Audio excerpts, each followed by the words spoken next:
way back in the 80s. And that's kind of like how I got into it as well, too. Back in 88, I had a Jason Mayhunter Marshall. It was like a 83 or 84. And I took it to this guy. His name is Alan Merman. Oh, okay. He's a Israeli guy. Okay. And he had a shop, a little shop. It was called Metaltronics. And I took it to him and I go, I want this head to sound like the first Van Halen record, right? He called me up a couple days. He goes, yeah, it's done.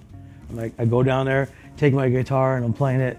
Oh my God, it sounded amazing, right? But it needed a noise gate because it was just very, high gain amp. Yeah. So he goes, yeah, give me another couple days, I'll put a noise gate in it. So he put the noise gate in it and that was my tone. Oh, shit. Sold in a machine, demanufactured, all those records obsolete. And then during the obsolete tour, the head gets stolen. Oh, yeah. Yeah. Wow. And so that was like, I made a mistake of taking that head out. But they didn't have the technology like they did now back then. And if they did, I would have campered it and left it at home. Yeah.